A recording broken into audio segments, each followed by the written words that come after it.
Assalamu alaikum. Welcome and karibuni to Aroma of Zanzibar's kitchen. Today we are making this delicious chocolate ginger pound cake. Yes, we love pound cakes and we do love chocolate cakes as well. So I'm going to start by making the buttermilk. This is 1 cup of whole milk and I added 1 tablespoon of distilled white vinegar. You can use lemon or lime, and to this I added 2 teaspoons of instant espresso.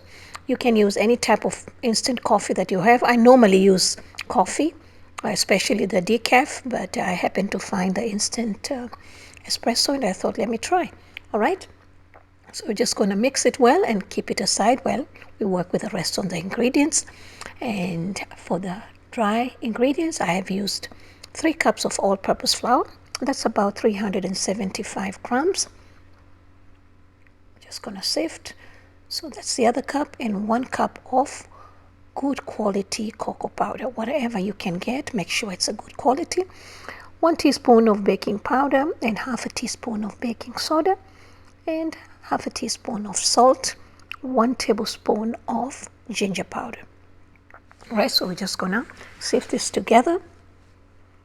Yes, ginger and chocolate go really, really well. I don't know why I haven't shared with you this recipe before, but I guess it's the holidays and I thought about it. So after that, we're just gonna, I like to use my whisk to make sure that all ingredients are equally distributed, and it's also gonna help the flour be more airy. All right, then I'm gonna prepare the pan. You can use oil or butter. I just like to use Crisco just because I have it. And you want to make sure that the pan is well coated, and you can use any type of pan for this. You don't have to use this kind, but if you're using the loaf, you probably need 2. All right, and I like to dust my pan with cocoa powder when I make chocolate cakes, just to avoid having those white patches in the cake, because the cake is dark, so you don't want to have it white. All right, that's my opinion, by the way. You don't have to do that if you don't want. And for the batter, I am using 3 sticks of butter. That's about 340 grams, which is 1.5 cups, and 2 cups of sugar. And then we're just going to mix it until it's nice and fluffy and light before we start adding the eggs. All right, we're just going to keep continuing.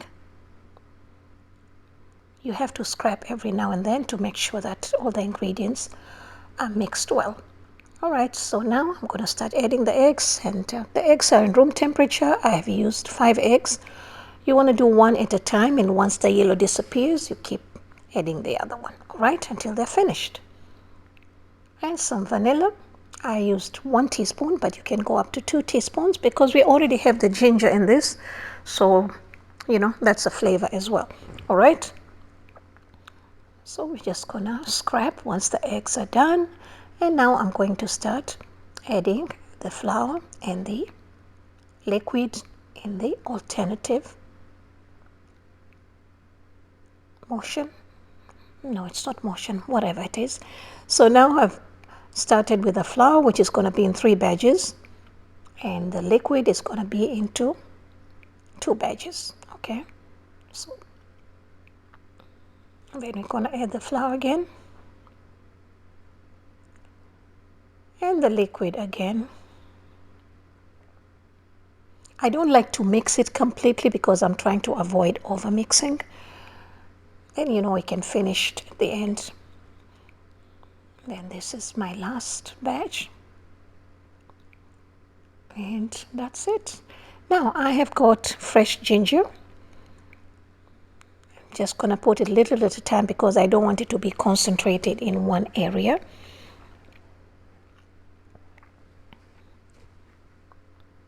And then once that's done, I like to finish by using my spatula or a whisk, whatever is convenient for you. So we're just going to remove this, and please make sure that the oven is ready at 325 degrees Fahrenheit, and I'll mention the Celsius on the screen once I'm done. And this cake would bake between 50 to 75, actually 60 to 75 minutes. You have to check because you don't want to over bake the cake because it's going to be dry. So here, as you can see, I'm just mixing, and there are some areas that are still white, you know, from the bottom. Just folding it in just like that, and yeah, that's it, and we'll be ready to pour the batter in the pan. It's a very simple cake and it's very delicious.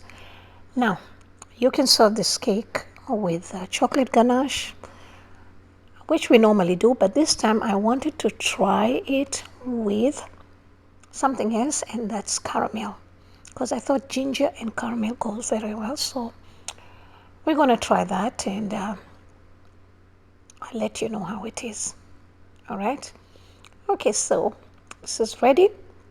Just going to tap to release the air, and also you can use your toothpick just like that, like how I'm doing, just to release the air bubbles, and that's it. I will see you later.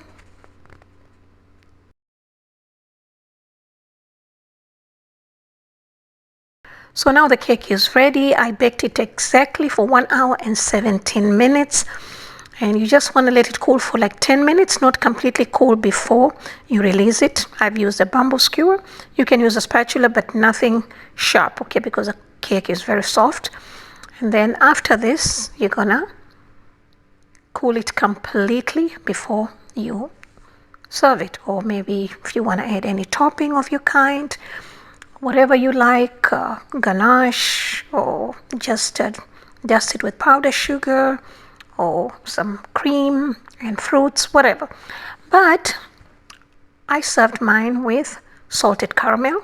I have done the video for the salted caramel. Inshallah, I will release it as soon as I'm done with this one. I just felt that the caramel and ginger would taste good, and yes, it did. Oh, it does taste delicious, heavenly. All right, so now let me show you how I dig into this cake. First, let's cut it.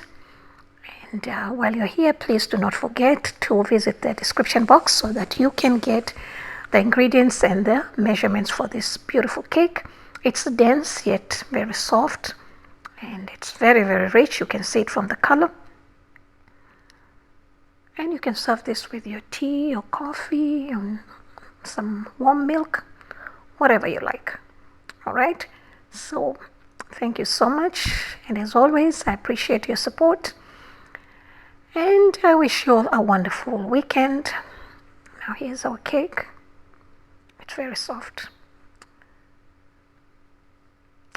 Thank you. Please come back again. Bye bye.